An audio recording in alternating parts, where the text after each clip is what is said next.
Di balik tenda berwarna cerah, di balik tawa anak-anak yang duduk bersemangat menyaksikan pertunjukan, tersembunyi kenyataan yang begitu kelam, bahkan lebih gelap dari malam tanpa bintang.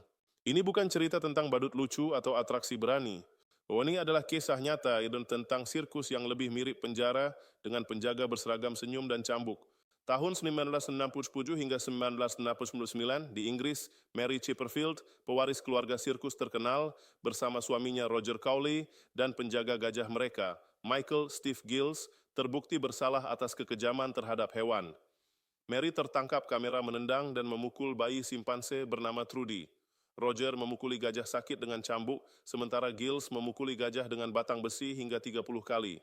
Namun, kekejaman tidak hanya terjadi pada hewan. Di Indonesia, pada tahun 1986, Vivi Nurhidayah, mantan pemain sirkus OCI, melaporkan bahwa ia dan rekan-rekannya mengalami pemukulan dan perlakuan buruk oleh manajer sirkus Frans Manangsang. Vivi mencoba melarikan diri, namun tertangkap dan dipukuli. Kasus ini diselidiki oleh Komnas HAM pada tahun 1967. Para karyawan bangun sebelum matahari terbit, bekerja hingga larut malam, tak ada kontrak, tak ada gaji tetap, tak ada hak bicara.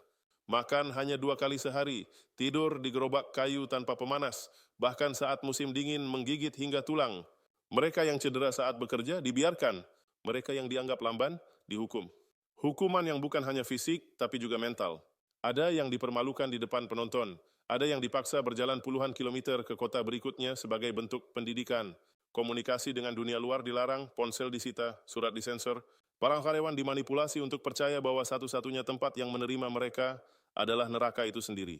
Salah satu korban berkata, "Kami bukan manusia bagi mereka, kami adalah alat, jika rusak, dibuang." Namun, seperti semua kediktatoran, tirai itu akhirnya runtuh. Tahun 2001, seorang karyawan berhasil kabur dan membocorkan semuanya ke media.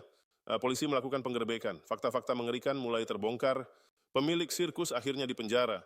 Tapi, tidak ada hukuman yang bisa mengembalikan masa muda yang dicuri atau trauma yang membekas di hati para korban hingga hari ini.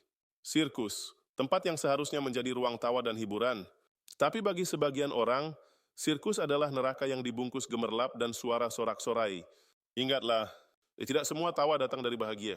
Terkadang itu adalah jeritan yang disembunyikan di balik topeng badut.